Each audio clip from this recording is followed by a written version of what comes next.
Hello, animation fans, and welcome to another iAnimate podcast. I'm your host, Larry Vasquez, and you're listening to episode 94. In this episode, we have Pierre Perifel joining us. Pierre has been an animator over at Dreamworks for about 15 years. He is animated, lead animator, supervising animator, and has now been a director on an amazing film. If you've not seen this, you're definitely missing out. You'll want to check it out. So it was a really neat opportunity to get Pierre in on this podcast. Extremely enthusiastic about this field, and it was just neat to be able to pick his brain in regards to how he's transitioned from all those different aspects. He's been a storyboard artist, a character designer. So yeah, just a really neat opportunity to get Pierre in on this podcast. Check it out. I was hoping to be able to catch you. I wasn't sure. I know you guys get busy, so if you were gonna have to bail on me, I was like, I get it. No, I get it. Not at all. Are you kidding? I'm kidding. Very cool. Very cool. Well, I know you've done probably plenty of interviews and things of that nature. You've been one of our instructors here before, so I think you kind of know a little bit who we are and stuff. And Of course. But I really appreciate you joining us on this podcast. Oh, my pleasure. No, totally. I'm very excited about it. Yes. And Ed, congratulations on the film. I think it's anytime you get to be a part of something like this is really unique. But the fact that you're able to be a director on it, I think is just phenomenal. So yeah, very, very cool. Congratulations. Thank you so much. I really liked the film. It was a ton of fun. I took my four youngest. They loved it. Or actually, three of my youngest ones, and they absolutely loved it. And so very fun style. I loved the push shapes and the mouth shapes and things of that nature. So I'd love to get into some of that. But I'd love to hear how you got into animation. I know you're French, right? Mm-hmm. Yep. So how did you get into animation? I know that obviously has a big artistic background over there. And so probably exposed to it at a younger age, or how did that come about? Yeah, that's a good story actually. I mean, good story, not necessarily a good story, but at least it's a unique one. I think I have been drawing. I was attracted to drawing since I was really a kid, right? But never thought much about it. It was the kind of stuff where I never did take any lesson. It was more like, you're the kid in class that can draw, and then your friends just do it, huh? Yeah, you just do it. And when I'm in high school, I think I'm at that point kind of dedicated to be to do something in sports. I love sports, and I wanted to be a physical therapist or something like that. Gotcha. And so I'm really going into scientific kind of a track, let's say. And then in the school that I'm in, there's that art section, and a friend of mine were playing badminton together for some reason. It's like, you should come and check it out. And so I go there, and I see people from the school with just paint stains on their clothes, and just like brushes in the hair, and just locker rooms, and like just the rooms are like where they're doing painting and design and whatnot. And so I'm like, wow, that's quite fun actually. And so I kind of investigate a bit more, get to see what's the kind of lessons they do over there. And then I'm like, I tell my mom, I think I want to double my year and just change track. She's like, come again? Can you repeat that? Yeah. You just don't want to be a physical therapist anymore, or like a doctor or whatever. I'm like, no, I think I'll try that. And so I double that year, and then I do 2 years of like 11th and 12th grade of that section, of that track curriculum. And but it's really just tuned towards actually commercial designs or graphic design and stuff like that. And at this point, I'm like, just big fan of concept cars and the car designers and the industrial design and stuff. So it's kind of where I'm heading, and because I had doubled my year, and it was like the Gen Ed, GE are like, I've done it once and at an even more advanced level, so it's super easy for me. So I just have to focus on the outside of things, art history, and this is such an interesting thing for me. It's new, so I'm like just full on. So just graduate with you know, very, very, very good, track record in this one. And so, and I'm able to access all the design schools that I want, all the public schools. But before doing that, just before I finished my 12th grade, there is that documentary in France that, talks about Dreamworks and the French people and Gobelins and the French people that have done Yeah. And for some reason, my parents turn on the TV, it's on TV, and then they start watching, and I'm like, hang on, what is this? That seems fun. And it really is, the Christophe Theron and James Baxter and all these guys are on TV, and they explain that they are just making, they're just bringing life to characters on paper, and you see the line test, and I'm like, what? People just do that for a living? And by this point, I'm at 18 or something like that. Next thing you know, I tell my parents, I think that's what I really want to do. So because I wanted to design, but so there's all these open houses for the schools in Paris that weekend, and we're supposed to go there so I can kind of select the school that I want to go to for design. And the same weekend is the open doors of open house for Gobelins. And I tell my parents, okay, we're going to do all the designs, but I want to finish with Gobelins and just see what it is, because I'm really intrigued with what that is. And we do all of the open schools, great schools, and open houses, and arrive at Gobelins, and everything is a faded memory before the go. I arrived there, and I'm like, all the students are there, just sketching little characters, doing movies, line tests, having a blast. I'm like, this is exactly what I want to do. That's where that music comes in and goes, and then everything else. Literally that. It's just like the God Ray, like, oh my God. And so from then on, it was like, okay, I want to do that. It was not about coming here in the US. At the time, it was just really the magic of seeing characters move. And coincidentally, at the same time was the release of Tarzan.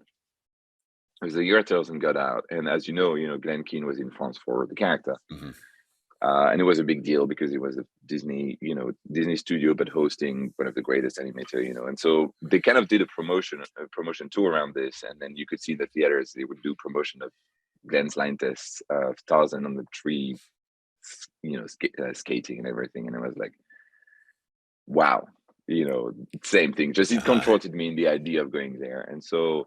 But I was not. So I was taking in all these design schools, but I didn't have the draftsmanship to actually pretend, to do this job yet. And so I tell my parents I want to do a completely different school, which is Émile Cole, which is a very kind of traditional type of drawing school. It just trains you to be a really full-fledged kind of artist, draftsman, and really learn all the techniques, perspective and anatomy and live drawing and painting and all of that, and then illustration and then animation also. So I went to Émile Cole for 3 or 4 years, and then after that I did the entrance exam for Gobelins, got taken, and then did 3 years of Gobelins, and ended up learning animation there, and then at the end of Gobelins we did a movie, a thesis movie. Actually, we did a couple, but the last one was kind of really fun. I was super fun to work on it, and just super proud of the film itself. And then, but that movie kind of got seen around here also in the US, and because it was mixing 2D and 3D in a clever way. And which one was that one? It's called The Building. Okay. And it's from 2005. You check it out. It's online. Okay. And so Dreamworks kind of, calls a couple of us, a friend of mine who was Olivier, who was on the movie with me, and then myself. And the studio kind of offers us to come over here. But at the time, I was going to have a baby, and then and I really wanted to do traditional animation. By this point, the studio had already kind of moved to CG, and I didn't want to. I really wanted to animate like Glenn Keane. Yeah. Who doesn't, right? And so now, how much of 2D or 3D was that? And I'm gonna probably hack on how you say it, because I would say Gobelin, but Gobelin, yeah. Gobelin. How much 2D and 3D were happening there as far as the school? So at the time, and it may have changed, but I'm not actually sure. So at the time, the school was 3 years, right? So it was exclusively 2D. Okay. But the last year, you could choose a year where you do your movie in 2D animation by yourself, or you do training in CG animation, which is what I ended up doing, training in CG animation. But literally was within that same year, you also need to make a movie for Annecy. Gotcha. And so we ended up doing like maybe 3 months of Maya training, and that's about it. Okay. So not far from being enough, Yeah. but at least it was an exposure to the software. Right. I only asked because you were probably still very heavily in the 2D then, having seen Glen Keane, having been studied at the previous school before Gobelin, and then now at Gobelin, you're still doing 2D. Just 2D. So yeah, everything else, that's where your mind is at. It's my mind. Oh yeah, exactly. Gotcha. My mind was, I want to be a great 2D animator. I want to be doing what James Baxter does, kind of thing. And obviously that never happened, but because not many people can do it. But at least that was the goal, and so I ended up just doing a lot of 2D animation in France on different projects. And a few years later, maybe 2-3 years later, take vacation in California, and I ended up visiting Dreamworks, and their offer still stands at this point. And they're like, still want to come? We'd love to have you here. And I'm like, okay. So I got my daughter, she's barely 2, and my wife. We're here, and then I tell her this is what's going on. What do we do? California. I don't know where you're from, and France there. I actually had a podcast with Alexis Winteroy not too long ago, and he was talking about some certain parts, I think, where they're at in their studio. He said it's absolutely beautiful. So I've never been to France, so I'm sure there's some very, very pretty places. But when you come to California, and particularly that campus there at Dreamworks, that's beautiful. That's yeah. It's beautiful. But I think it was everything. I think for us at that point was more, for me it was,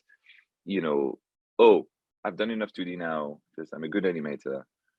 What if I expand and just learn CG, and then get to work with the people that I saw in that documentary, but also that a lot of them were actually from Gobelins, because that documentary was about, the relationship between the studio and the school, and get to work with them because they are my heroes, Yeah. So that was one thing, but the second thing was also just the expat experience, and so the idea was, okay, we're gonna go there, just stay 2-3 years, and then have an expat experience, and then go back.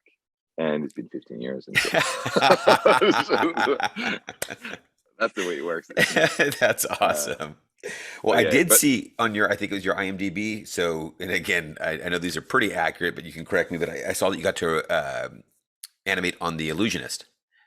Yes, actually, that's so cool. And again, that's so one cool. I have not seen in ages, but I remember it. And I really enjoyed it, and so I saw that one up on there. I'm like, that's fantastic. Yeah. So that's one of the ones you got to animate over there at over in front. Yeah. Okay, gotcha. It was I think the last thing that I did before leaving here, before coming here, and I did some character design as well on this. Okay. But it was incredibly difficult. But the studio that was in Paris was not the main studio. The main studio was in Edinburgh in Scotland. Okay. With Sylvain Chaumet, the director, and his team of supervising animators, so the main characters were animated there. We were really taking care of all the background characters, and it was super realistic type of animation, realistic kind of design, and the idea was to. I don't know if we were kind of what we were thinking at the time. If it was, I can't remember if it was a mandate from the production or if it was just us being stupid. But it was, we decided not to use live action reference, so it was all kind of realistic without reference, which is so hard, to do. But it was an incredible learning moment as well, because you have to really refine your drawing and just being able to really be great at drawing realistic figures and realistic motion, and it was a good time. Amazing team on this show for sure. Very cool. Yeah, neat project. I'm sure, no doubt, to have worked on. So very cool. So now, how much? You obviously had a lot of 2D, and you can obviously animate, but how much 3D had you had when you came over to DreamWorks? They said obviously the offer still stands, but they've Yeah, moved into 3D now. So yeah. But they really hired me based on uh, a reel that was entirely 2D. okay, And I don't know if they would do that now anymore, but really took a kind of a little bit of a gamble. It's like, can we teach you CG? And then because I think they were, they loved my universe or my sensibility or whatever. And so yeah, there was no knowledge whatsoever of CG at this point. gotcha. I mean, there's 3 months at Gobelins, which kind of gave me an understanding of how CG works, which is basically, you have a timeline and you have keys and then puppets, and Yeah, I mean CG puppets, and that's about it. And so I arrived here, and the thing is, the software we had at DreamWorks at the time, which is very old software, as you know, yeah. and That was not emo, as right? it was emo, yeah. Emo, yeah. And then I arrive and like, how, what, like, hang on, Looked what? like a Just like, bit of it's an so Excel slow. spreadsheet. Yeah, a little bit of that, and then you also have to just you know it's not as fluid. It's far from being intuitive, of course. And then on top of that, for me as a French guy who speaks English but not great English, is the all the face expressions, all the face controls are listed with it's words. It's like pucker and flare and Oh, frown, and gotcha. that vocabulary I don't know. I have no clue. So I'm like constantly figuring out. Hang on, what's going on? Sorry about that. I'm constantly trying to figure out What those what words each word means. So I'm battling with my own language and knowledge of English and the software, and also CG to me was very interesting because it took me a little bit of time to adjust to reading CG as opposed to a line test or Okay. pencil test. Just it's not the same. It's not the same. Obviously, the same look because it's a line on white paper as opposed to a kind of a grayed out kind of renders Right. of shapes and volumes, and reading the spacing, reading that was kind of a learning curve for me. Interesting. Okay. And so do a little bit of training. I mean, interestingly enough, the first thing I work on when I arrive here is a 2D movie. It's a 2D short film based on the Panda franchise.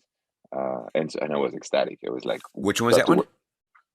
It was called Kung Fu Panda: The Secret of the Furious Five. Oh, yeah, yeah, yeah, yeah. Yeah, yeah. Okay. And Yeah. that's the first thing I do, and I'm like, oh, okay, that's cool. I can do that, and Yeah.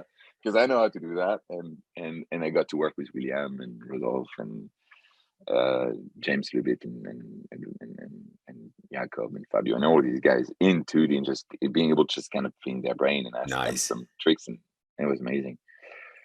But yeah, going back to CG, so I started learning CG just like, and we have like DreamWorks is so well organized because they have a whole training department that kind of teaches you the software, and then you are being mentored by those amazing animators. But the first CG movie I work on is Monsters vs Aliens, and I kind of catch the last few months of Okay. production on them. And I arrived the first time I arrived in the dailies room. It's at the time we were still doing it at the big theater at the studio. We stopped doing that since, but and then the animators are reviewing the shots, and I arrive and those shots are amazing, man. Like so good. Like, how the hell am I supposed to do this? Can I take mine back real quick and go back to Can my desk? can I Yeah. get out? That was so impressive. It was. I remember it was clearly a shot by Willie Harbour, who's one of our supervising animators here. It's just so strong, and I was like, man, the blocking was so clean, and it was nuts. And I was like, I just don't understand. Help me, please. Uh-huh. So it took me a little bit of time. The first shot that I have is is a massive jumbo jet flying over San Francisco and landing, and I'm not able to do it. I just don't use the right curve. My plane just is so clunky. It's just it's supposed to be a 200 tons flying machine, and it's just like doesn't fly. Like the curves are so broken. And then after that, I started just getting the hang of it. And my next movie is Shrek 4, Oh, and the nice. team was great. You know, Yeah. and it's funny because it was I'm not, I was not very attracted by the Shrek universe. And at the time was also pushing the first Dragon, you know, and I was like, oh my god, I want to work on dragons, you know. Shrek is not that appealing to me, but I was so junior, you know, and all the badass team was in 3D on dragons, and ended up on Shrek, and therefore that was perfect because first of all the team was amazing. Mike Mitchell, the director, was such a great guy. I mean, he's such a Hmm. great guy.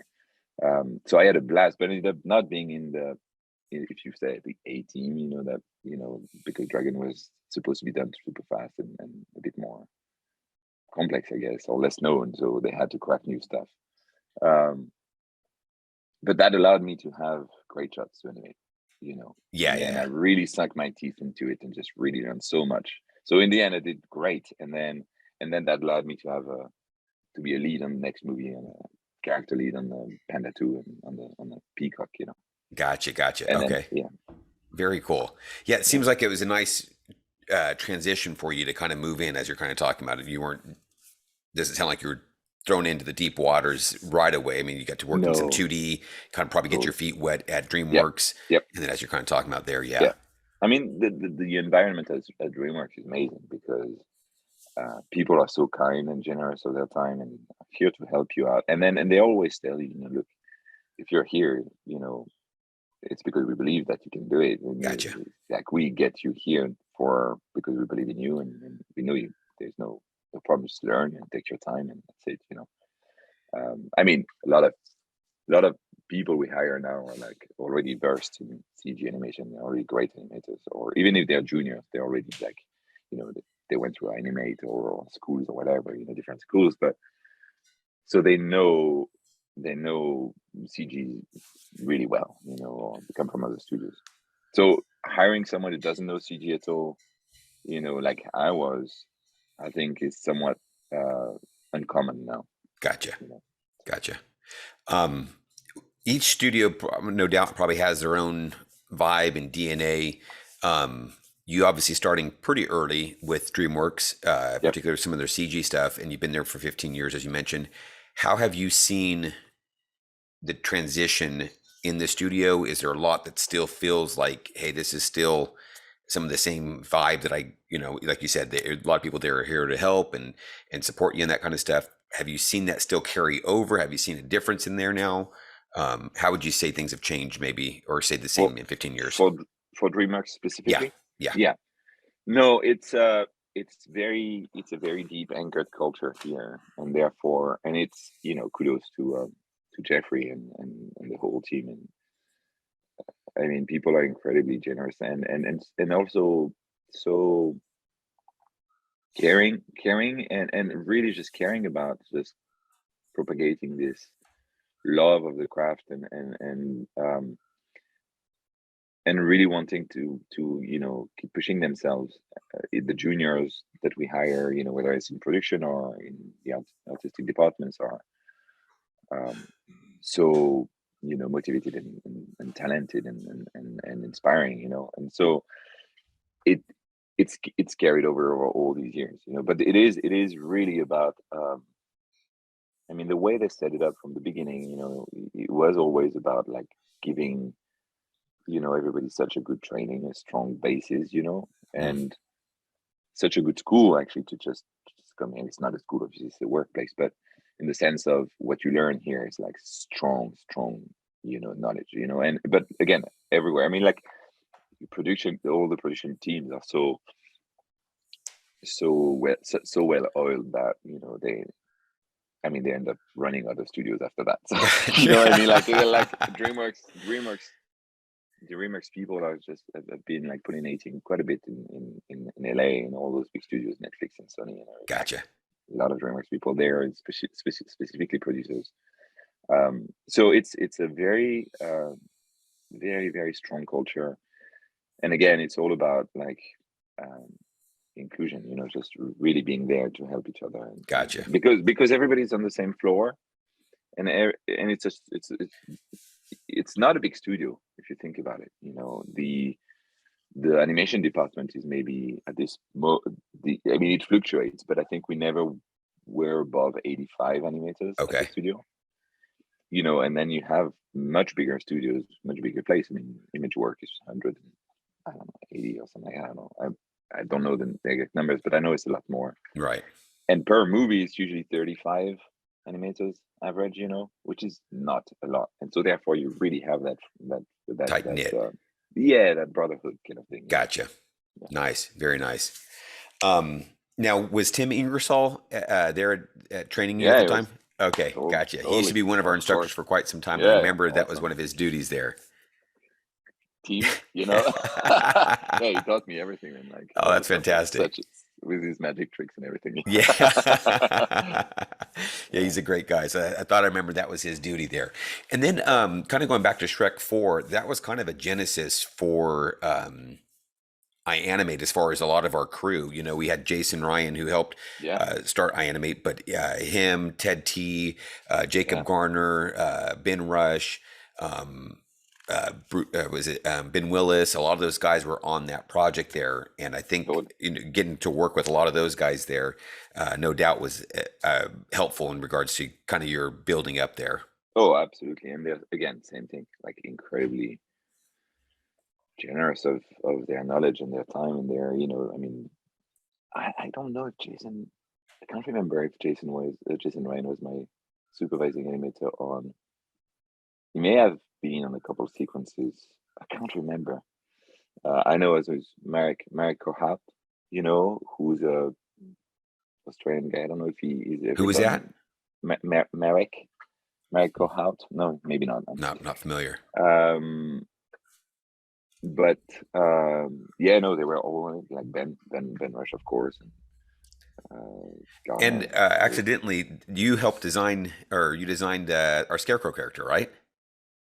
Oh yeah, that's right. Yeah, yes, yeah. for Ben Rush's Lucy project. Yeah, man. Oh my God, yes. It was Ben, of course. Yeah.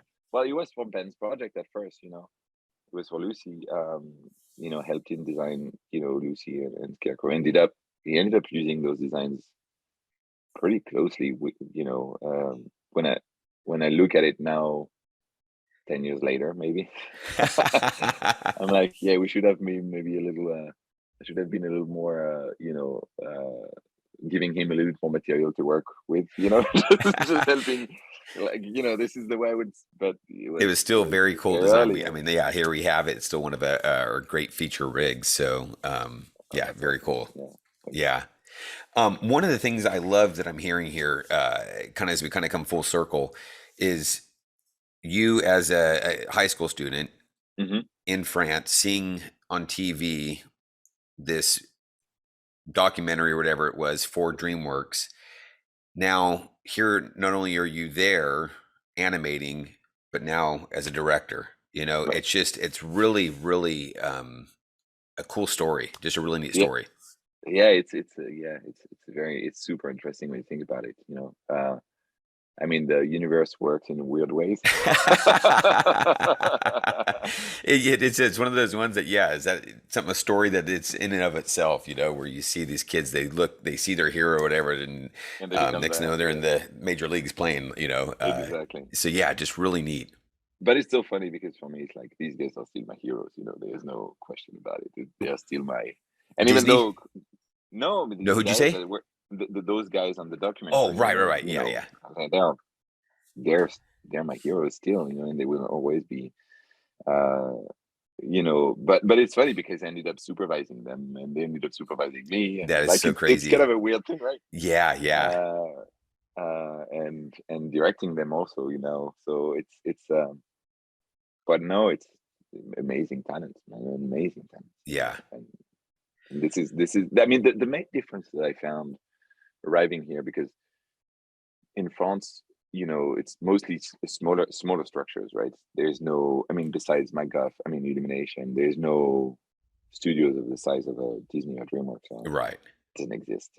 It's usually like small structures that either are like serene and kind of keep living on over time, or gets built for production and then get taken down. and you kind of jump from studio to studio regularly. It's never like as long as you can do it here. It's rare that a studio can just start, have a movie after movie the way we do it Right. here in the US, in those big places. But therefore, you usually are much more, how would you say, much more of a generalist over there. Okay. And so, Is that so if that you can accommodate from going from studio to studio? well, that, but also within a production, you could be asked to do, you know, Look just dev or look dev, or yeah. designs or animation, or just start help out, in 2D specifically at the time. And we still do a lot of 2D with them, like assisting or in betweening, whatever. And then Gotcha. I remember Nocturna, one of the very first movie. I got the demo reel of the studio. You know what I mean? So Uh-huh. it's just so small. It's like, okay, I'm gonna do this. Let me give it that. So you're exposed to softwares in different departments and whatnot in a much more fluid way. Here, because of the demand of the industry, you're just very specialized at the Right, whole right. time. And so that's kind of what I've been trying, like what's reflected in my career here is a little bit of that, where I slowly try to just, okay, I can trying to show that I can do other things than just animation. Uh-huh. So a bit of design, character creation, obviously leadership, but also storyboarding, and then in the directing. But directing was never in my, first of all, wildest dreams, of course, because who is, there was the kind of thing like, yeah, American people are directing, not, and it's stupid, but it is what it is. And also mostly I didn't feel myself, I didn't feel that I had anything to say. And but it was, kind of when that happened on Bilby, I was like, oh my God, I love this job. It's amazing. And keep wanting to keep doing it. And so Bad Guys happened, and then I had a blast. Okay, so let's transition to that then. Obviously, directing is a huge deal and a big trust for a studio Oh such yeah, as Dreamworks. A new IP, it wasn't like it was, hey, here's Kung Fu Panda 4, it's an established IP. We've got the yeah, yeah. things worked out and the characters, and here's a new director. You have a new IP, a new director. How did that come about for you? Yeah, kind of on the field. So what happened is that, I mean, my philosophy has always been, and I mean, whether I knew it at the time or not, but now I'm able, because I'm older and wiser, maybe, to analyze it a little bit. But I don't feel good if I'm not learning something, Gotcha. I And love that. so every single step of the way I was like, oh, okay, I think I understood this job. I really am good at it. How can I just make it fit who I am, kind of thing? And then you kind of inhabit your role, and just logically kind of move up to it, or move to a different job or different role Uh-huh. that involves you learning more, kind of thing. You know what I mean? Like, so it's always been like that for me, where, just learning animation, 2D animation, learning 3D animation or CG animation. Once I kind of knew how to do this, just ended up, oh, what if, I learn how to just kind of supervise a character, or kind of lead a character. So I can dig into a character and have a bit more creative input. And then the next one was like, okay, well, now you know how to do this, just supervising a character, but also supervise a team of a few people. And then that led to head of animation. And so now you're not just supervising a character, you're supervising the whole animation for a project, or kind of guiding it, and then also supervising a big team of 30 or 35, 40 people, but also, interacting with so many departments. And through this, I also kind of, on the next, because I've been a head of animation for a few movies, but none of them have ever been kind of finished. Okay. Yeah, there's a big hole in my MDB. That's because, I worked on a lot of projects that never got made, but But you had the experience in at least for doing sure. that. Yeah, Yeah, yeah. yeah, of course. Like, of course. And so, uh, yeah, ended up, on the second movie after that, it was, head of character animation, but also kind of creating the characters. How can I make characters and work with the team so that those design that we have can evolve into really sophisticated, well-made kind of characters for the animators, but also look-wise and design-wise. So just really involved into the design of the character creation with the rigging team, modeling team, designer team, animation team, the directors and the production designer. So taking on a bigger role in a way than just animation. And so again, learning more, how about the process. And all of this happened naturally, of course, but it was now in retrospect, I'm like, oh, okay, this is all about like I want to expand kind of thing. And then after Larrikins was Bilby, and again, same thing, just directing. No, directing, but through directing, just I storyboarded the film, the whole short film. Oh, you did for was it? Bilby. Yeah, gotcha. Okay. Because it was 3 of us, and we wanted to pitch the film, so I ended up storyboarding the whole thing. Because Leon and JP are not storyboarders, and I had been wanting to go back to storyboard. I'd done that years ago, and never had the opportunity to do it. So I was like, let me do this, and then I ended up like loving this. Oh yes, I feel good. So again, expanding and then directing the film, and so that's the idea. How do you grow and keep growing? Gotcha. That's the thing, and so that's what happened for Bad Guys. So after Bilby, when we directed the film, it was amazing and just such a fun project. But then I went to the studio and said, I don't, I've done two head of animation jobs, even though I never really finished them to the end, which frankly I think is kind of the hardest part during the production itself, the most stressful at least.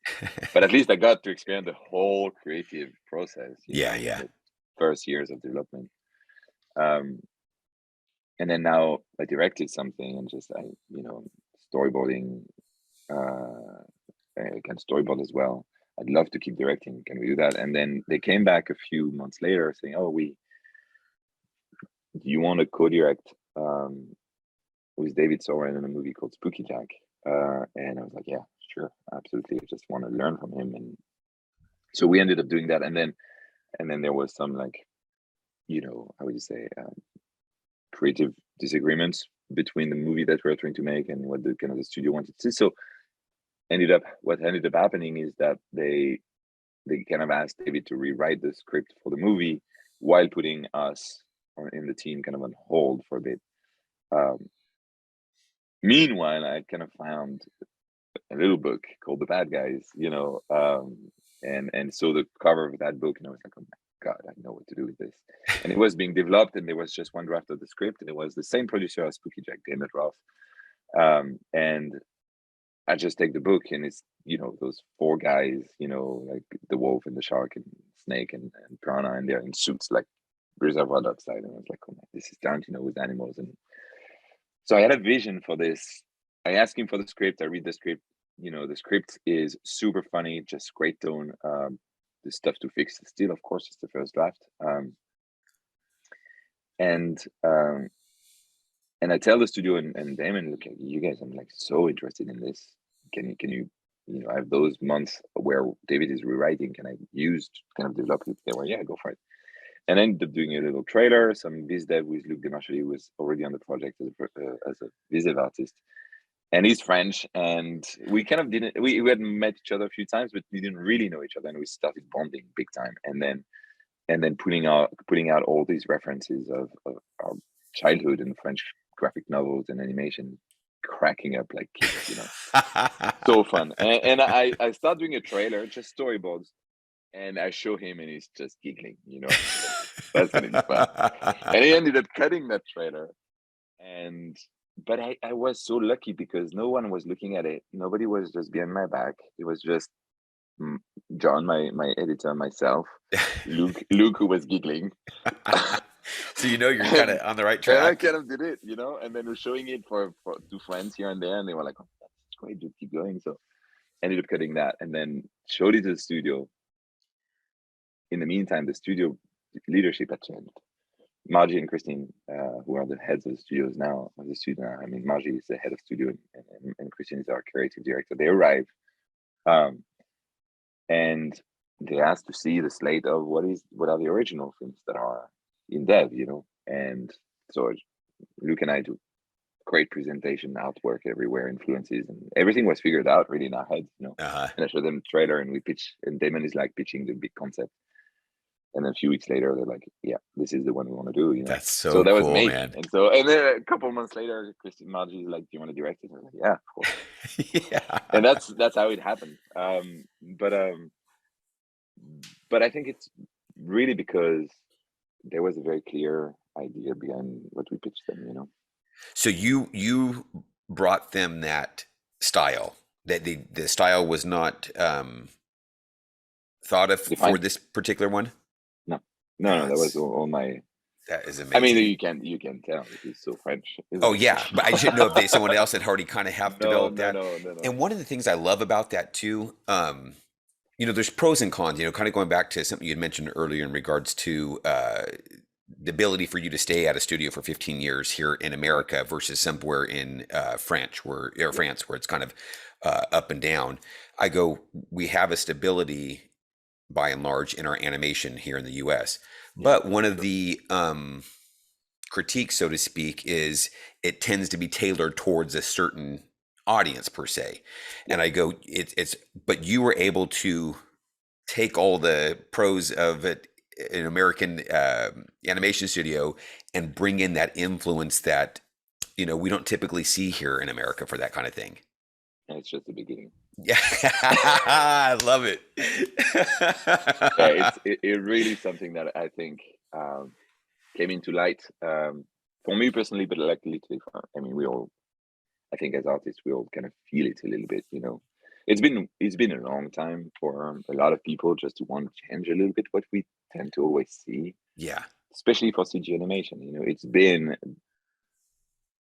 been coded, or kind of the style has been coded by Pixar, you know, right. and the gold standard is Pixar. And I think every studio has kind of seen this, and then Disney arrived. But then me coming from abroad, from a from a 2D background, from very illustrative kind of art form, I've always seen, and from a foreigner perspective as well, from France or Europe or whatever, you know, the work and the movies coming from America always feel like, you know, it's like, that's great, but it's so like there's a lot of recipes behind those, you know. Yeah. And it's not as, sometimes it could be more inventive. And I mean, granted, those are great movies, like, you know, whatever ends up in theaters. I mean, and when you make a movie and you know how hard it is to make a movie, Yeah. all the respect in the world. Absolutely. Yes, obviously. absolutely. But it always was, from our point of view over there, was like, oh, I wish they were pushing this a bit more. Yeah. You know, I wish we could see, you know, some blend of 2D and CG, whatever it is, or like what kind of stories are we talking about and stuff. So I think it's always been in me a little bit, even though I was not focused on that because I really wanted to learn animation more than anything. I was not a storyteller. And then slowly it kind of naturally went back to this, where, you know, what if we push the style a little bit? What would we make something that was different? And then Spider-Verse happened, and I was like, there you go. I knew it. And everybody loved it, you know, and so that kind of was a little bit of the crack in the door, just for me to just get in, and then Mitchell's, and then Turning Red, and so you can tell there's a wave, and CG is going somewhere. And actually, you know what is very interesting is, like, it's not just Spider-Verse. What happened was Spider-Verse happened, and at the same time, or more or less, Lion King happened, for me at least, and that's the way I interpret it, where one was pushing the style of CG in a completely different direction, much more stylized, illustrated and stuff. And one was proving that we could do photoreal CG. Yeah. And that race was over because they had done it, you know. Like that movie, when you watch it, you're like, hang on, what am I seeing? Like, those are real lions. Yeah. What the fuck? You know what it took to do that, and it's still unbelievable. You're still looking, and you're fooled. Completely. Yeah. And then that, and Planet of the Apes and stuff. So CG is like, you can do photoreal CG. Not every studio can, but and Lap of Pi had happened. I mean, like, you know, I mean, those Right. movies at the time, like 4 or 5 years ago, whatever, you know, they proved that you could do photorealistic CG. That race to just get there is over. And then, I mean, like, we can do it. And at the same time, now a big studio is able to put out a movie that is so stylized and so Yeah. cool and engage his audiences and is successful and wins an Oscar and all of this. That you're like, okay, point is proven by the artists and by the community that, you know, now is a new page that we can turn. You know? Yeah. So I think it's kind of all lined up, you know, and for me it's been something that I'd been feeling for so long, but it was like kind of a perfect platform for me to kind of express it a little bit, you know. And I say when I say it's just the beginning, it's because I think Bad Guys is stylized and different, new style and everything, but it's not also incredibly revolutionary in terms of the look. You know, it's because you can't also lose your audience too much. You know? Right. Yeah. And that's what I was going to say, kind of going back to your point in regards to, you know, a bit of a recipe, and you go, when your other comment, you go, you know what it takes to produce a film and the Yeah, budget that goes into it. And you go, I can't lose all my money on one project because it's revolutionary and it doesn't do well. Or you yeah, take something like Iron Giant, for example, right? yeah, You go, well, that was fantastic. But you go, at the end of the day, if it, and again, part of it was marketing, things of that nature, but you go, you have to be able to sustain yourself as a studio. So there is a bit of a recipe to a certain yeah. degree, but it is nice to see studios like Dreamworks and stuff who are in Sony who are expanding that more and more, you know? T- totally, Yeah. totally. And I think again, I think it's just the beginning. You know, I think and DreamWorks is perfect for this. You know, in my opinion, Yeah. it doesn't have a baked-in house style as much as, Yeah. you know, Disney or Illumination Yeah. or Pixar. Pixar can have. Pixar's barely starting to kind of scratch the surface as far as some diversity in regards to their Correct. look, but for a lot of it was very, very similar in that. Exactly. So Yeah. Sony definitely is there or is going there. Uh, but it's not the same structure as we have here in the sense of it's two studios, right? You have SPA and then Mm. you have ImageWork making the films. I mean, producing the images. Um, DreamWorks in a way is it's an enclosed environment, and so we're all together. And I think it could have a lot of dynamism in there, just for us to actually just keep pushing. You know, I Gotcha. definitely want to be part of that. You know, Yeah, very cool. And yeah, one of the things, I mean, I've been more excited with DreamWorks films as of late than a lot of other studios. right, I thought Croods 2 was hilarious. yeah, it's funny. We had a big family night over, and I was a big fan. We were a big fan of Croods, the first one, and sequels are always just kind of tough. You know, you never know how. Oh yeah, And I'm literally, you know, that LOL laughing out loud. I'm literally laughing out loud. You know, my wife's looking at me like, man, honey, you know, just a fantastic movie, you know. And then when I yeah, saw the trailer for this one here, I was very intrigued, you know. And so I yeah, go talking about DreamWorks, and just I think they've also been, you guys have also been very steady in regards to. I think there were some ups and downs in some of the movies, and that I think that could have been difficult for other studios. But you guys have seemed to kind of just keep the course and keep doing what you guys have been doing, and it's been proving out in new IPs like this that have been fantastic.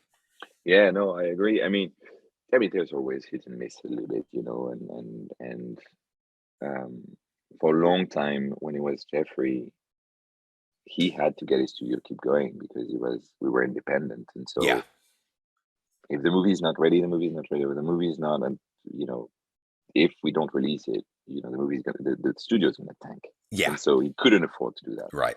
And I think now we're in a different situation where we're owned by a much bigger company, which gives us, I hope, a little bit more flexibility for us to just make sure that we don't uh, release movies that are not completely there. You know, if they're not ready, just we can wait a bit. I mean, it's always complex. It's a business, as you know. Right. So you have hundreds of employees that you need to pay for and then Right. keep employing. So, but the idea that story is kind of king is also, I think, something important, and us generating new content also is very important. So yeah, I mean, you know, I can't wait for you to, you know, see. I haven't seen the latest version, but Puss in Boots 2 is also, you know, lining up to be great, you know, and Yeah. I'm very excited about it, you know, and they're also pushing the look, the visuals, and it's a fun movie, it's a an adventure. I mean, that character is such a, I mean, Antonio Banderas is so funny to listen to. So what I'm saying is that I hope, again, it's the beginning of something, and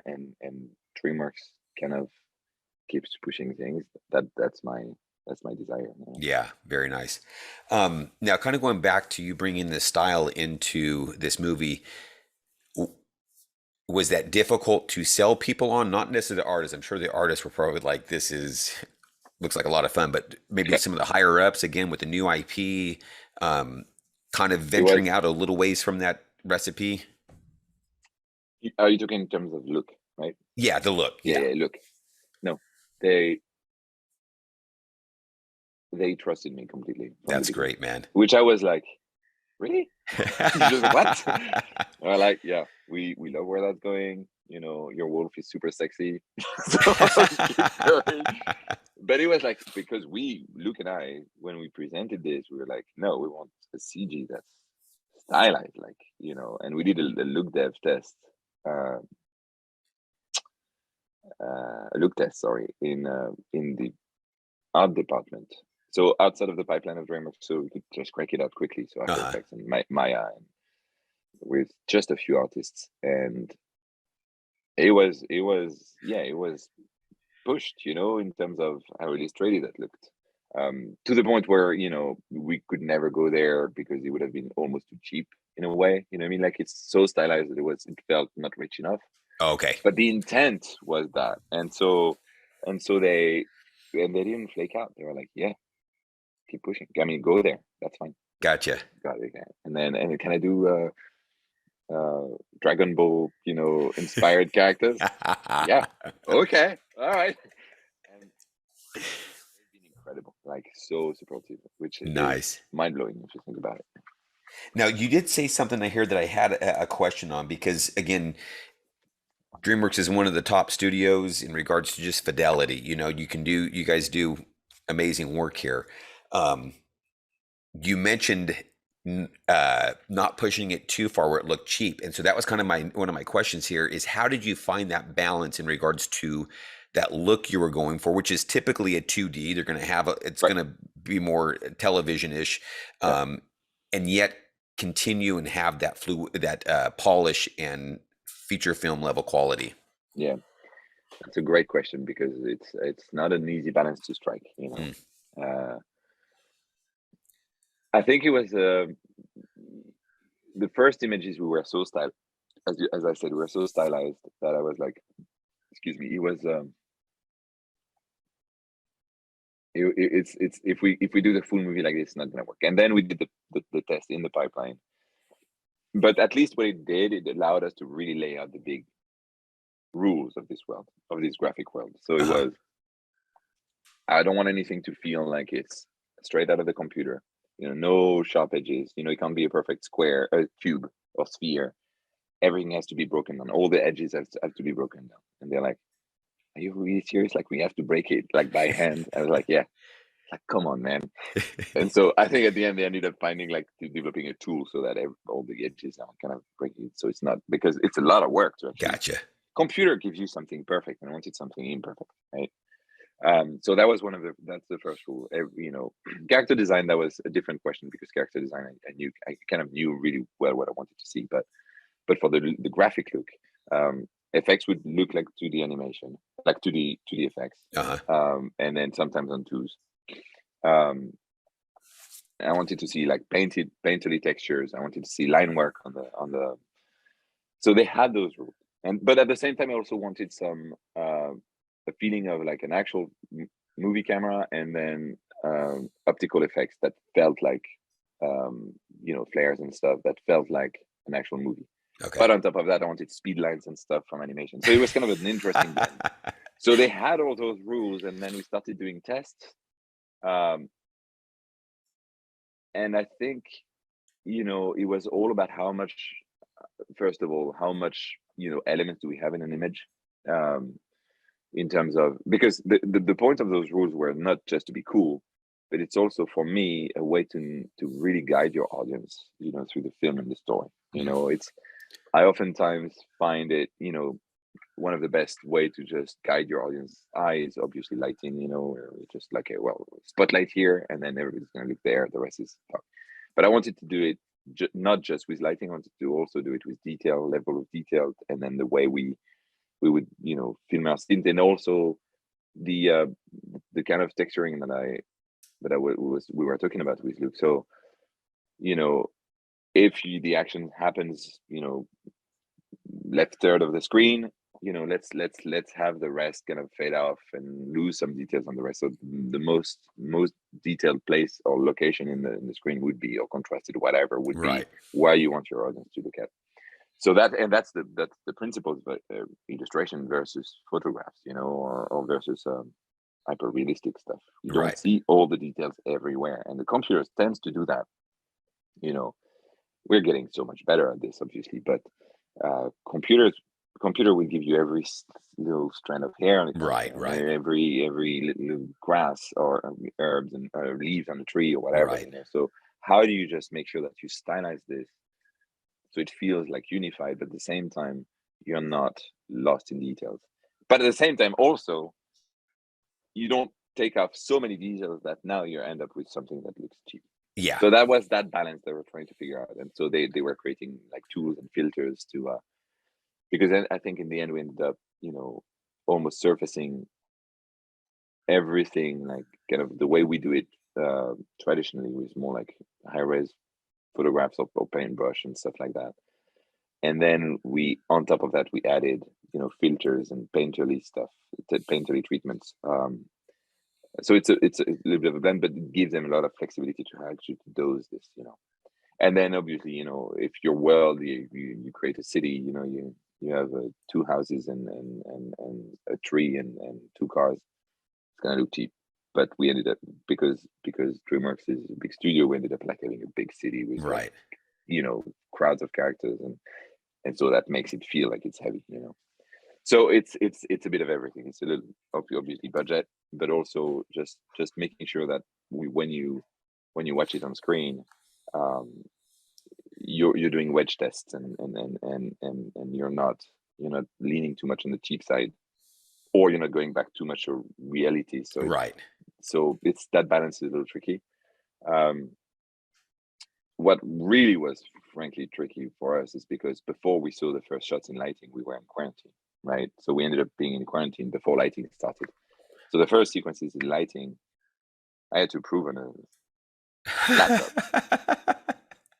So that particular problem, besides the fact that my laptop was not color corrected, and it ended up having a screen sending me a monitor that's color corrected later on, but the biggest problem with that is like that cheap factor that you can have, you can only judge that on a big screen. Gotcha. Because on a small screen, everything is it's much more detailed by default, right? Because everything gets shrunken, right?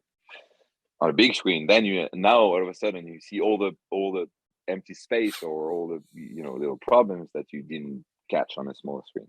So that was the tricky part, really. And interesting. So quickly we ended up saying, we need to be at the studio, even though I know it's closed. We need to get there and improve on in the theater, and so therefore we were part of the first wave. Luke and I and Damon and Matt, our VFX, first wave of people who could come back, so that we could prove that on the big screen. Now that's interesting, because when I first saw the trailer for the new Puss in Boots coming out, I'm obviously watching it on a monitor. I thought it looked cool, but I wasn't quite sure on the look. I wasn't sure how. But when I saw on the trailer, or the before because I actually saw Bad Guys in theater, and they played Puss in Boots beforehand, and I was like, "Oh, this looks great." Yeah, it's great. Yeah. And so that the perception is very different. Yeah, big time. That's funny you say that, because like I said, I wasn't quite sure on it when I first saw the trailer here. I was like, not quite what I would expect. I wasn't quite sure. Yeah. On theater, totally different story. Totally different, yeah. Yeah. No, I know. I mean, theater is the best way to experience a movie anyway. We all know that, but yes, you're right. You're totally right. It's and also because we make those movies for that medium. It's interesting, and honestly, even me, until we released the trailer of the film, it was my biggest fear. People are gonna because it's two things. First of all, you're so immersed in making your film, in living in this world that you created, that at some point becomes, yeah, I mean, this is a movie we're making, right? I mean, what's special about it? It's we've been doing this for 2 years now. I mean, this is the image so you don't, you know what I mean? Like it becomes your norm. Yeah. You know, that look becomes your norm. Yeah. And you forget that it's special. It was different. Yeah. And all you see, because you're working on your film and because you're an artist and you're picky and you're a pain in the ass, you know, you just see your problems. You just see the mistakes you're making, right? And so it's like, oh my God.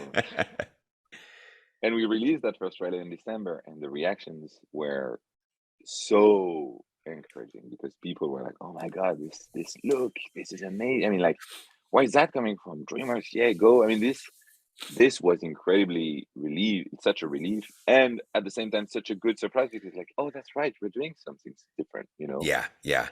Um, The look and fit the genre as well, though.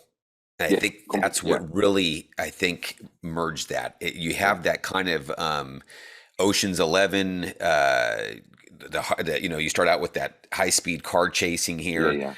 Works great with those lines and stuff, that the painterly lines, like you mentioned, or maybe somewhere else, that kind of had that Lupin and, you know, Dragon Ball Z look and stuff, which is very actiony, you know. And so, and then also a bit of a 70s vibe, A little bit, yeah. yeah. And so Yeah. it fit that look, fit that genre of that film very, very well. Yeah, thank you. Yeah, no, I really appreciate it. I mean, I think that's kind of our jobs. One of the hardest, by the way, is like every department that works on a film needs to aim towards the same direction. Mm. Story, and then music, and the look, and the style of editing, and the style of animation, supporting the same vision, the same or sound, and supporting the same, and obviously cameras. That's really supporting what the story is trying to say, and is everything really symbiotic, you know. Right. And you can tell when it's not. You can easily say that, like, some movies which are not as symbiotic, where you can say that, like, they, like, a few departments were not on or the departments were not on the same page. Yeah. Yeah. And those usually just kind of stand out a little bit as, oh, they missed something there or something. Right. I'm not just talking about animation, by the way. I'm talking in general, right? Right. And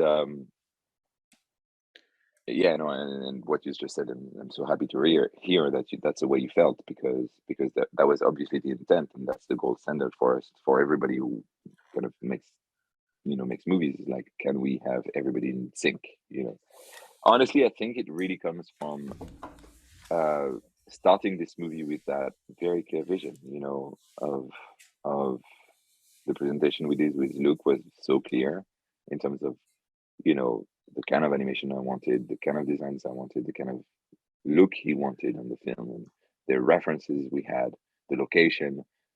On that presentation, I was talking about music. I was talking about the live action reference and animation reference, illustration. I mean, like, music was already there in my head. I knew what I wanted, you know. So everything was already kind of really clear, and it allowed me just to give that as a workbook for everyone and say, this is where we're going. And so everybody tuned in, you know. But sometimes you're not as lucky, because the story struggles to find itself, and the character changes, but you're stuck with the old design, and the person has changed. I mean, like, we all know that. Yeah. So I think we got really lucky on this one, for sure.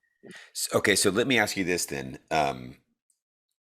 As a director on a film that's spanning what, 4 years, 3-4 years? Yeah, 3 years. Okay. 2.5 years, yeah. Multiple artists who no doubt have great ideas at times and such. How did you keep that vision that you had, as well as taking good ideas and still keeping it, like you said, keep it on the train on the track, so to speak? I think it's very, like, again, great question. I think in a way you're looking at it the wrong way. The fact that you have a clear vision helps you ask for ideas everywhere. Okay. Because when a good idea shows up, you know it's lining up with your vision. Gotcha. And you're like, oh, that's the one. Yeah. When it doesn't, you also know. You're like, love, that's a great idea, but it won't work for this and this reason. Gotcha. So it's kind of interesting, right? It's Yeah. because like the default thinking would be, I got my vision, and but if I open up to other ideas, how do I accommodate this? No, it's not. It's because you have your vision. Those ideas are easy to just take Gotcha. into consideration. It's very interesting what you Yeah, just yeah. asked, because everybody thinks that way, and me too, by the way. And then you do it, and you're like, oh my god, actually that's easy. In a way, it's not easy, but Yeah, yeah. you know what I mean. Like, and so therefore, I was really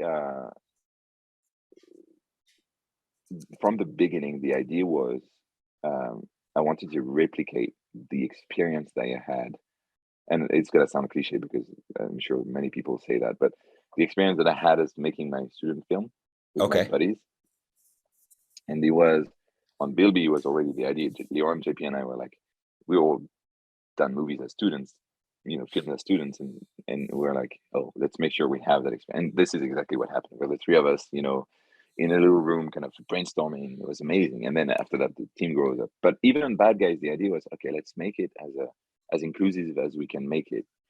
I mean, pandemic didn't help, but that was the idea. That was the goal, to all be together. And therefore, every screening that we were doing, I would ask notes from every department. Our department were, it's like the surfacing department, whatever, on the screen, which is generally not the case. So that would include people as much as possible, because I was confident actually into where I wanted to go, and therefore able to just actually, and when I say we as leaders, and you know, uh, we were confident as where we were going, and being able to include feedback from anyone, and um, know what was the right idea for a problem we would have. Was it also getting the other departments and the teams up to speed as far as what the vision was, or did you not have to do that because you guys were already the filter and the gatekeepers? No. We made sure that everybody understood what So we were that way, when talking about, people and are where giving we're. input and Yeah, stuff, they're like, "I already know what the yeah, vision is. I yeah, may hit the target, I may not, but at least I know what totally, I gotcha. Now that's totally. And it's fantastic. also, to me, it's also an opportunity to actually educate people, Yeah, and educate in the great sense of the way, and just in the sense of, let me expose, like, show you a little bit of what the director's job is and how we make decisions, right. and so that people can understand this part of the process a little bit, not a massive scale, but a little bit of, okay, this is the story we're doing. Give me notes on the story. It's not easy. It's not easy to give notes on a film. Something is broken, but how do you give notes? Where do you come from? Where Yeah, do you yeah, stop? When you haven't worked a lot with those tools of storytelling, because it's not your job, don't necessarily you had the opportunity to do it. How do you give notes on a story? How do you give notes on a character? And so it was also kind of educating, or trying to get people just to touch this if they felt interested in gotcha. do so. How and maybe you can or cannot talk too much into it, but how smooth was the development of the story? Um, Because again, we go back to that adage, "Story is king," and that has to be yes, yes, your yes. backbone there. We How were very disciplined to make it work.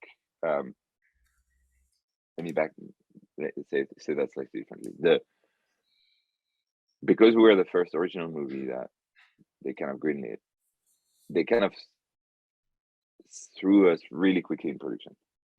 Um, in a way, and its circumstances. It's not, right? it It is was what what it it is. was. Yeah, It was what it was. And I think in a perfect scenario, I would have loved maybe a couple more screenings in storyboards for us to give us the time to really figure the story out before starting production. So, and that's the reality of things, by the way. It's not just Dreamworks, everywhere, where animation is such a collaborative and also very fluid medium in terms of how you tell a story and how you craft those stories. Um, it's not, you don't need, in a way, compared to live action, you're not working with a locked script, because you have 3 weeks of shooting, and if you can't, fuck it up.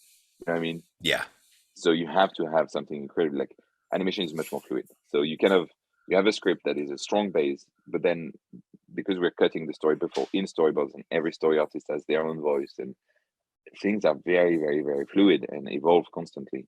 And so we keep on refining the story. As you know, we keep on refining the story as it goes, right?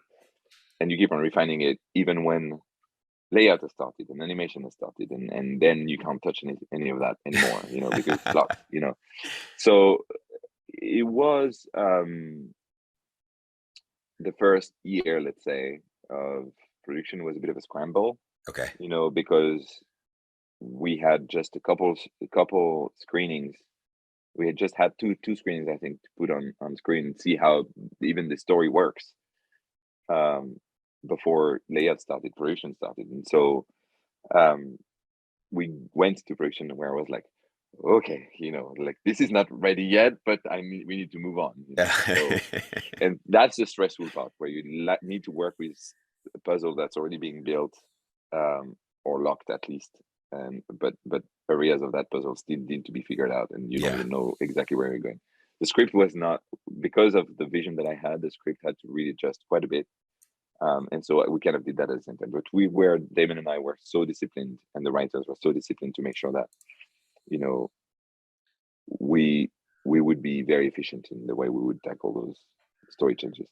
But yeah, it's the stressful part of production in a way, because after that, once your story is locked, now you're just in execution mode. Executing it, yeah. Make it as good as it could be, look-wise, animation-wise, sound-wise.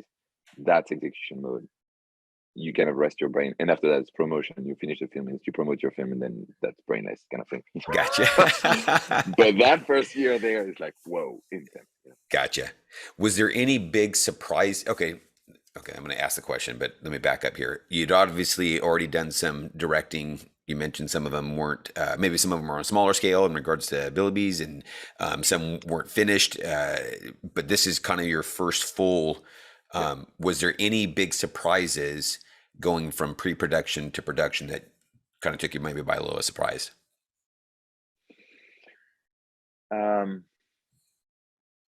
Not really. Okay. In terms of the tech itself, I mean, in terms of the artistry, because I know it so well. Animation and biz dev and layout. Story I didn't know as well, because I never really, I'd worked on one production in storyboarding, but not long enough kind of thing. So really, for me, learning the new stuff really was leading story teams, writing script, and directing actors and casting. Yeah, those are the 4 or 5 things that I was like a little out of my comfort zone there. Gotcha. And so that's where you learn, and that's fucking cool. After that, much easier. I mean, giving notes on music is, I'm not a music player, and so, but you react on a very emotional level, and Daniel was so talented. He's so talented that it was, there was barely anything to say, and the sound design was fantastic. So all of that was pretty easy, and the production itself, I'm confident because I've been doing it for so long, and interacting with many departments for so long. So it was not a big deal for me. The pre-prod, or the beginning of production, is like the beginning of the chain. Production, editorial, and all of this. That was a bit more new.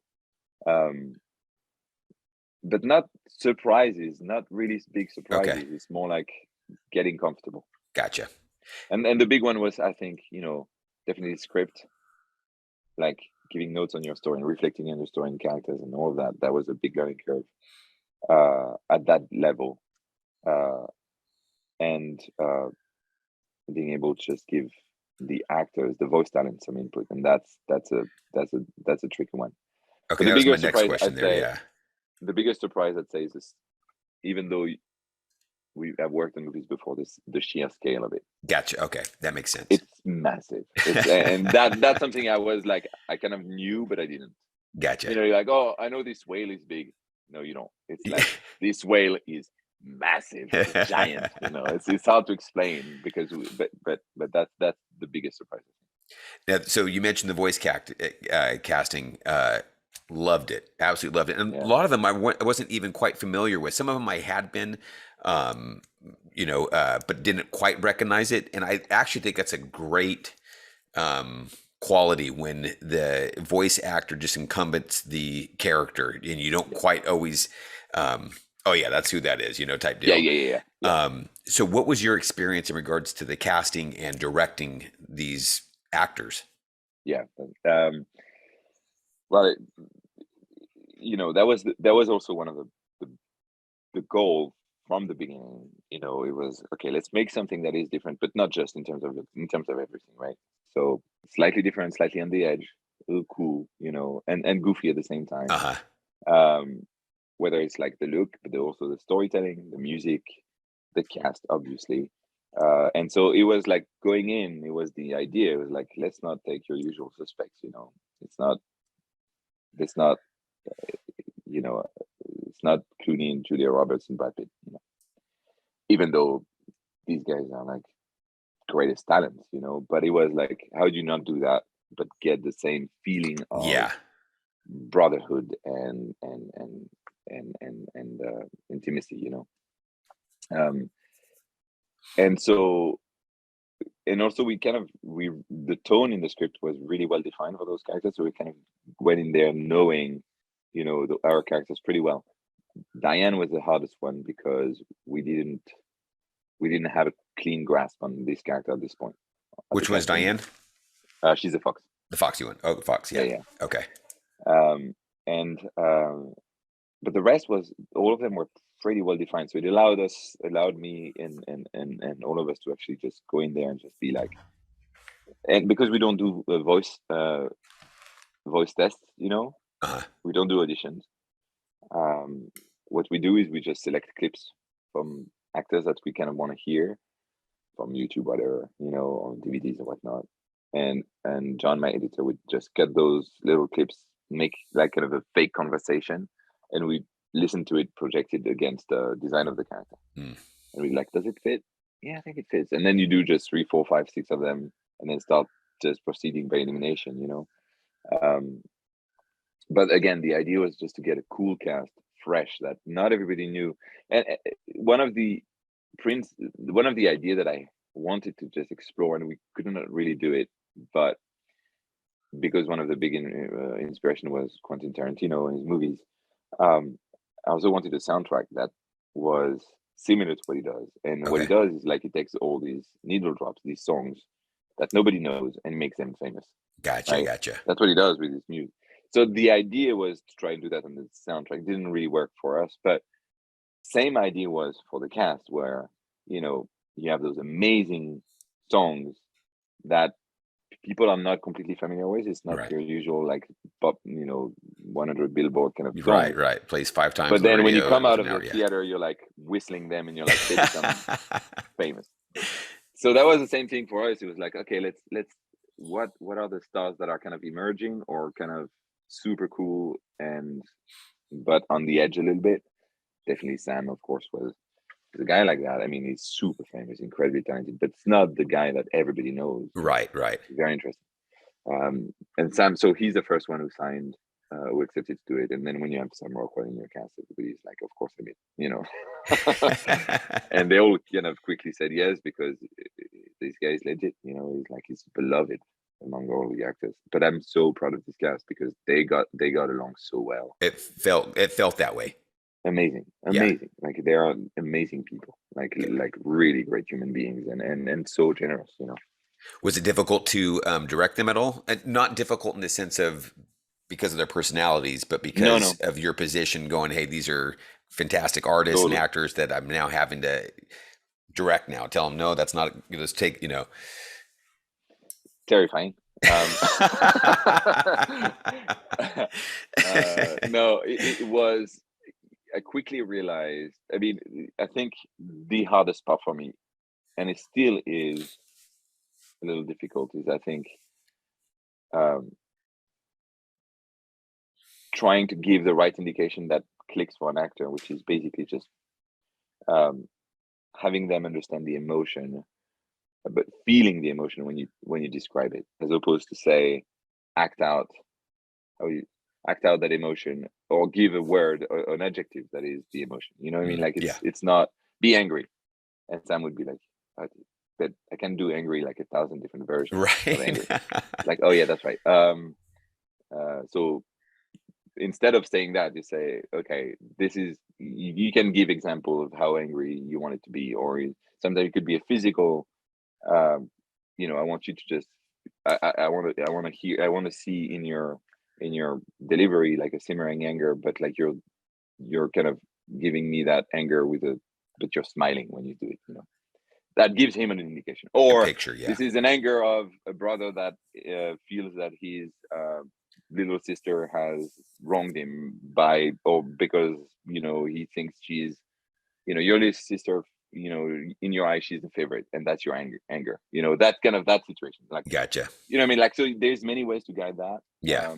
As opposed to just say, you know, in this scene you're angry, just give me angry. Like it doesn't work for them. And so adjusting to this is because they have so much more subtle, you know, control over what they do Gotcha. than an animation. And also they're doing it on the spot, so they have to have those kind of indications.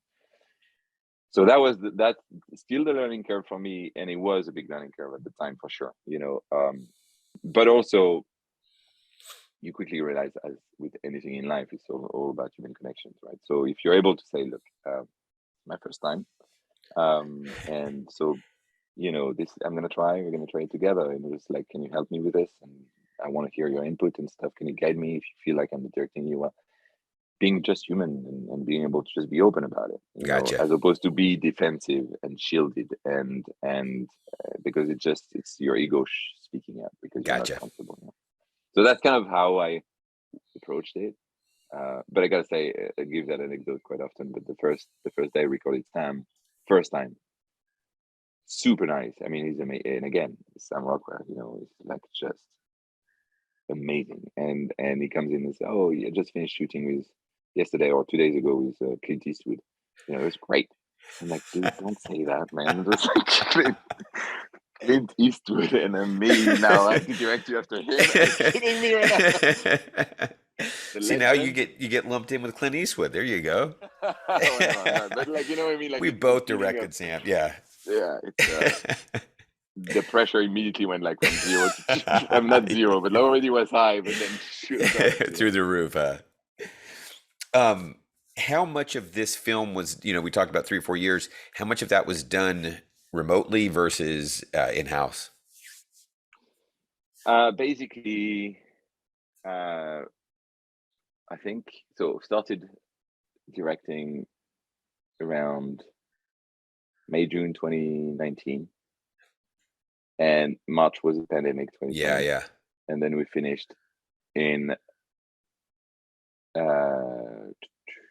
we locked the film completely. With the DCPs were made in February, end of February or mid-February this year. So it's but like, when did you guys get back into the studio in that time? Me, I went back to the studio, but it was just me. I mean, it was just a few of us, right? I went back to the studio a year after this, so it's probably March 2021. Man. March or April 2021. So good chunk of that, half or so, was... I mean, for the team, everything was done remote. For the team, everybody was remote. How did that work for just you? A few of us. As far as, I mean, obviously we're doing Zoom and things of that nature. We've, you know, iAnimate, everything's live since the get-go, but there's still that, on that scale for a movie like this, did you find that additionally challenging, or you kind of got into a flow that just, hey, we made it work and didn't notice too many, you know?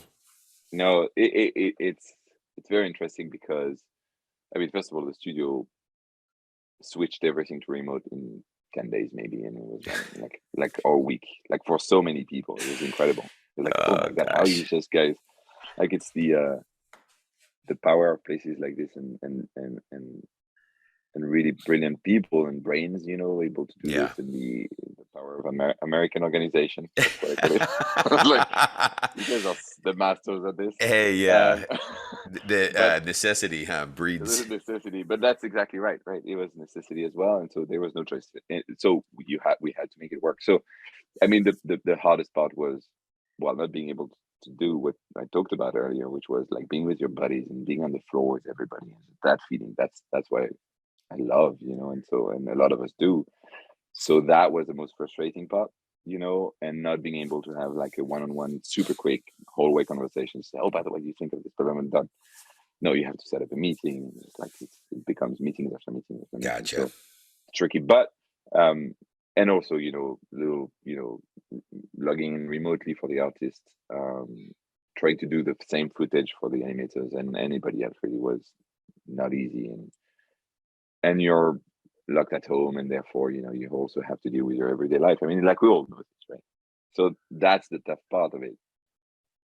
At the same time, you get a glimpse at you could become so much more bonded because everybody see your struggles of everyday life, and you can share them because you're on screen and you're like, oh, my baby's crying, and so people are there for you at the same time, and just there was really those, like, making sure that everybody would make an effort to actually just be there for each other, Gotcha. which is amazing. But that's really it's not DreamWorks, right? It's everyone, I think. But I think in terms of process, quite a few things actually improved thanks to COVID. Okay.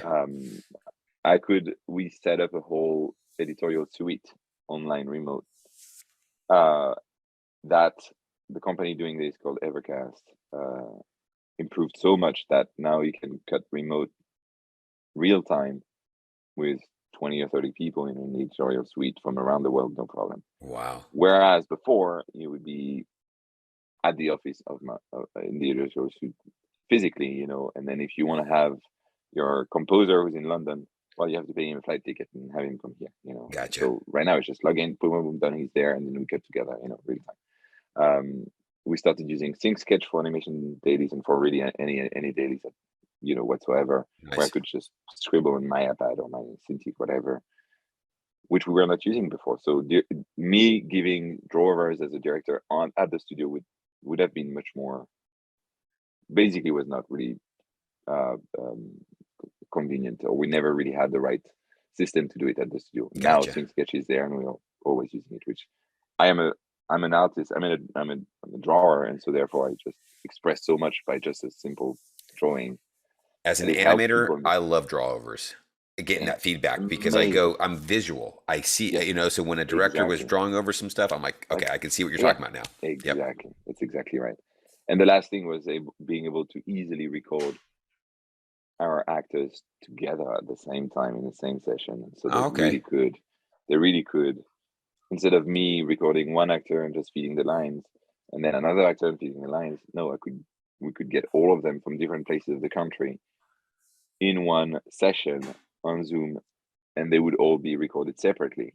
Therefore, they could play against feed off each other, overlap, exactly, feed off each other, which you don't do that easily in the sound studio. Yeah, because you have those takes very clean, Yeah, very cool. No, that's neat. Now, obviously, there's pros and cons to everything. I think the studio that DreamWorks has is beautiful. The hallway conversations that you talked about are amazing. I can also see where people talk about the work-life balance and stuff like that. Right. Yeah. Can you see there being more of a hybrid in regards to the studios, where a couple days out of the week they're working remotely and then the other days are at the office? Or totally. I don't think we figured out quite yet exactly how we're going to do this, but definitely will be some kind of a hybrid version of that. Because the thing is, management itself has experienced what it feels to not have to commute and be with your family. Yeah. And so they're like, oh, okay. This is pretty cool. So everybody, like, we're all humans, right? And so I think there's going to be some hybrid version of this. I don't know yet exactly what it is, and we're still kind of working in. We're not fully back at the studio, by the way. Like, it's probably a third of us here. Max, really? So yeah. So it's still in the talks, and I think they're still figuring out how to do it. But I would be very surprised if it's mandatory for everyone to be at the studio full time. Gotcha. That'd be very surprised. Gotcha. Yeah, I could see a happy balance there somewhere. And again, that's always depending upon. Yeah. Yeah. Very nice. Now, we've had guys like you teach at iAnimate. We have Patrick Guciano, who's teaching right now and I know he worked on the film too. Yeah, of course. What are you looking for? You've been in the trenches. You've directed now. We teach at a high level here, feature animation at iAnimate. What are you looking for from people who are coming into studios like yours? Who, we've talked about a diversity in regards to styles and things like that nature. What advice would you give, or what are you looking for in regards to that? For me, and it's not just animation, it's in general, I want to see a unique personality. I want to see a voice. I want to see someone who has. I'm not interested in just giving me Disney character designs or Disney's type of animation, or just show me what is your personality there. What kind of acting choices you're making that make it feel like, oh, that was interesting. That was inspired. Or it's like it's an animation style that's completely different. Like, oh my god, I never saw that before. Where's that coming from? It's harder to do when you're working with rigs that are carrying a character design that are very specific and it's not your creation. The character is not your creation. You're creating the performance, but not the character itself.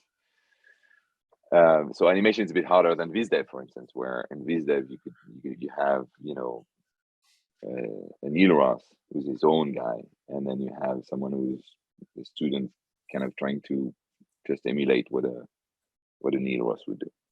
You know what I mean? Like, yeah. So it's like the guy is the original guy, and this is the voice I want.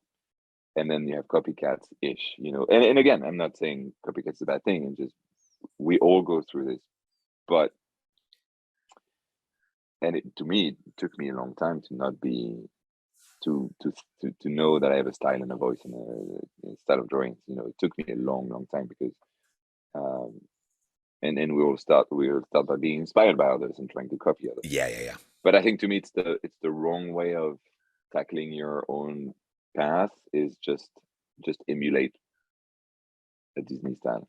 And I know, again, that's my own personal opinion, and just I'm sure a Disney recruiter, a Disney artist would be like, oh, of course, do us, but even better, just come in. For me, I'm more looking to unique qualities of an artist, like what is it that you want to bring to the table? Just like show me your inspiration, your but also your voice, and what is it that you're trying to say, And so in animation, it's the same thing. It's a little harder to do, I guess, demo reel, but you can still do it. Don't the point is not to just perfectly emulate someone else, another artist, or just do the by the book animation the way it's been taught forever, but like I think you understand what I'm trying to say. Yeah. Does it feel like it's someone else could have just done the same exact thing there? Exactly. Exactly. Where's your personality in your shots? Gotcha. And of course, you want to see acting specifically. Usually, in a demo reel, you just lip sync and acting choices for sure. That's usually what we're looking for, because it's a very but a strong sense of posing. I'm very picky on that, like an appeal and posing. That's very important for me in animation. How clear can you be? How can you tell a story or an idea or with as little poses as possible, or little, what I mean? Like, so it's like in a few poses, your character is just expressing everything it needs to express. Gotcha. And be as efficient as you can. But that's my taste. But sometimes I feel like we're adding too much, and the point of bad guys was to actually stylize that. Just don't over animate, and oftentimes you can lose that pose. Yeah, that's right. Be simple. Just express everything with one pose and stay there if you need to. If you can, stay there. Gotcha. Because that's funny. There's like, if it's a funny pose, people are gonna laugh through this. Yeah, they're gonna enjoy this. They're gonna smile through it. That's usually what I'm looking for. Strong posing appeal is important for me. Just having a sense of designing a face shape or an attitude that is pleasing to look at. That's important. But first and foremost for me, it's like, show me your personality. Gotcha. Okay, couple more questions here, because I realize what time it is, and I'm like, yes. I feel like we're just barely scratching the surface. I feel like going on and on. This is like halfway of the podcast, totally, but totally. I appreciate your time. So 2 questions here. One, and maybe again you can't answer this. Could you see The Bad Guys 2? Is this something that you feel like this is an IP that could be that DreamWorks would legitimately go, hey, look, did great. Let's make a sequel. Keep going.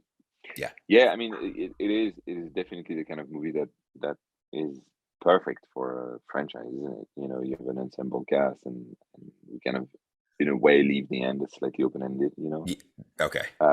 So, you know, I think they're kind of trying to figure out, you know, what it does, you know, in terms of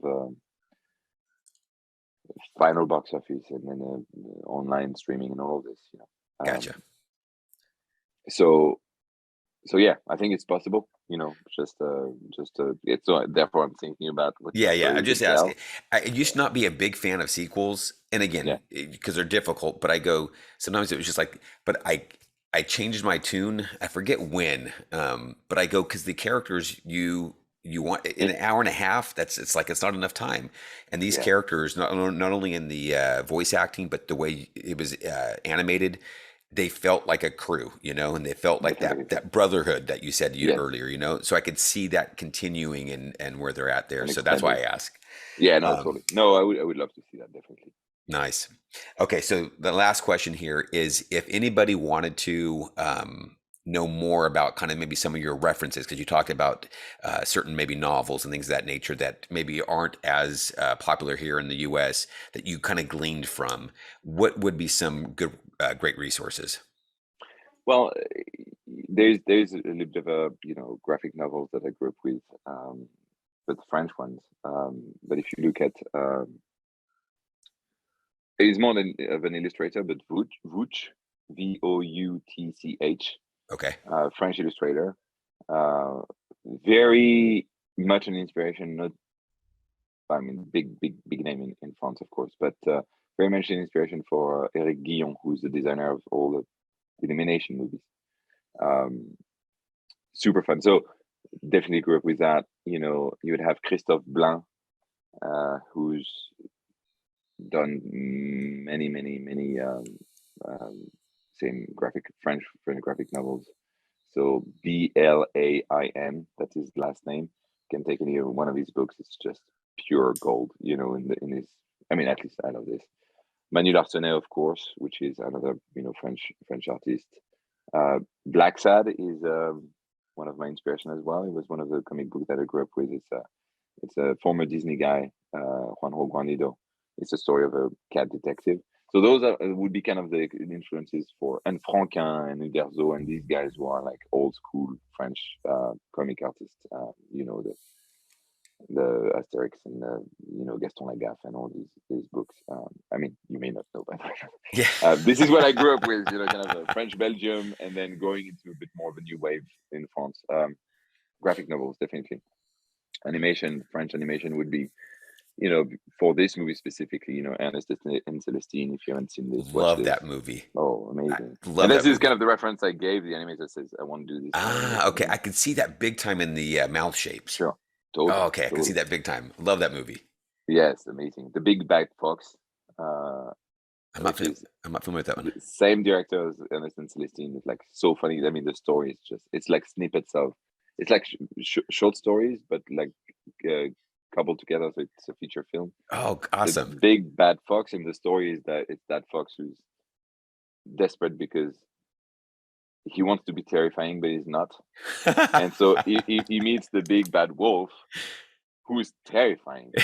And so every time he wants, like, the big bad fox want to go into the farm and just kill some of the chickens there, he gets his ass kicked by the chickens. And the big bad wolf's like, "You're so lame, but you know what you should do? You should go at night, steal some eggs, and let them hatch, and then you can eat the Chicks. baby, the chick."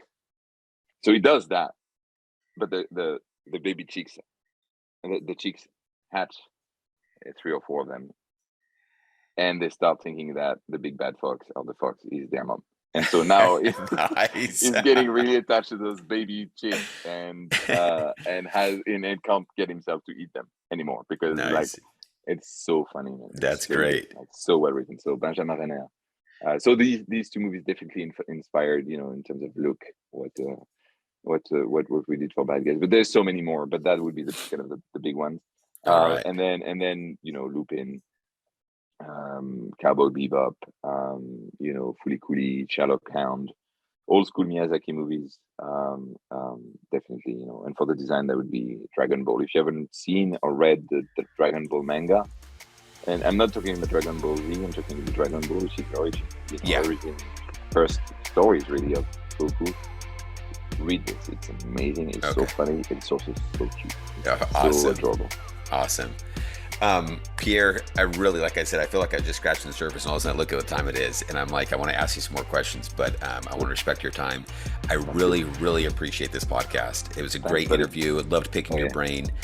You've been a part of iAnimate for some time now, and it was really great to get you on this podcast. So thank you very much, and congratulations too. Thanks so much, man. Thank you. Awesome. All right. And with that, we're out.